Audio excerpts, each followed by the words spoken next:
S1 live news channel में आप सभी का स्वागत है। जूनागढ़ जिले की समग्र शैक्षिक स्थिति की समीक्षा करते हुए राज्य शिक्षा मंत्री श्रीमती रिवाबा जडेजा ने कहा कि शिक्षा की भौतिक सुविधाओं की गुणवत्ता पर कोई समझौता नहीं किया जाएगा।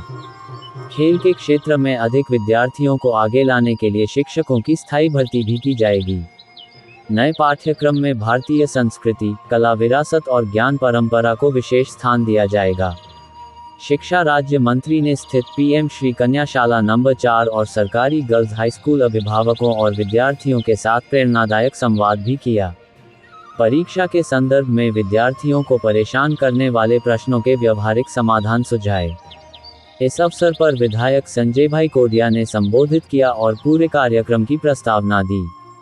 टेनिस के क्षेत्र में पूरे देश का नाम रोशन करने वाली जूनागढ़ की कुमारी जनासी कानाबर को सम्मानित और बधाई दी। इस कार्यक्रम के बाद राज्य शिक्षा मंत्री ने जिले के शिक्षा अधिकारियों के साथ समीक्षा बैठक की।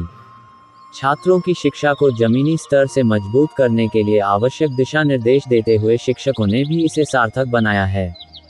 इसके साथ ही ये भी उतना ही महत्वपूर्ण है कि इस पवित्र पेशे के गौरव और गरिमा को ठेस न पहुंचे।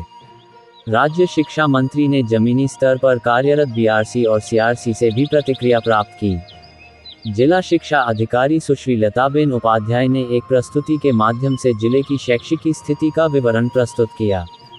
इस समीक्षा बैठक में बीआरसी, सीआरसी, टीपीओ और जिला शिक्षा कार्य से जुड़े अन्य अधिकारी और कर्मचारी उपस्थित थे।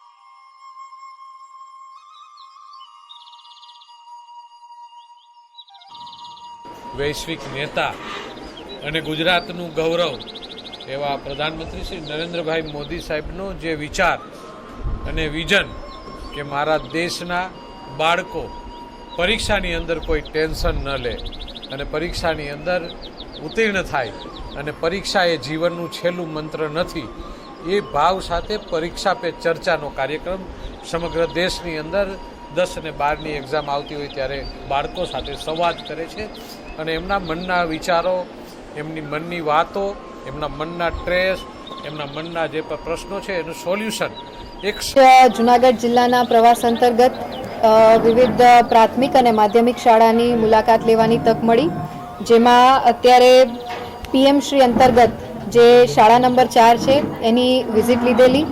ખૂબ સરસ શિક્ષણ, મૂલ્યો આધારિત, સંસ્કાર આધારિત અને ઇન્ડિવિજ્યુઅલ બાળકનું જે કેલિબર છે એમાં બાળક કેવી રીતના વધારે સારું કરી શકે એના ઉપર ભાર મૂકતી આ શિક્ષણ વ્યવસ્થા। ત્યારે હું આ શાળાના આચાર્ય, શિક્ષકગણ અને તમામ વાલીઓનો ખૂબ ખૂબ હૃદયપૂર્વકનો આભાર માનું છું કે જેમણે આ સરકારના વિભાગ ઉપર અને સરકારી શાળા ઉપર જે ભરોસો દાખવ્યો છે અને ભરોસો સંપાદિત કરી અને આ બાળક જે અહીંથી ભણી અને શ્રેષ્ઠ શિક્ષણ અર્જિત કરી અને સમાજ જીવનમાં ખૂબ સરસ યોગદાન આપે એ પ્રકારની વ્યવસ્થા અહીં જોવા મળી। ચાહે એ પ્રાકૃતિક ખેતીના માધ્યમથી હોય, કમ્પોઝિટ પીટના માધ્યમથી હોય, બાળકોને જે એક શિક્ષણ જે પ્રેક્ટિકલ લાઈફનું જે જ્ઞાન મળવું જોઈએ એમાં પણ ક્યાંક આ સંસ્થા અને શાળા છે એ સહભાગી બને છે।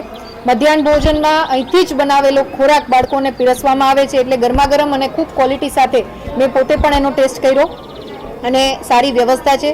પ્રાથમિક શિક્ષણમાં અત્યારે એક દીકરી છે કે જે ધોરણ 8માં આ જ શાળામાં અભ્યાસ કરે છે, પ્રીતિબેન છે। એમણે પોતાની જે બુક છે એ બુક આજે મને લોન્ચ કરવાની તક મળી।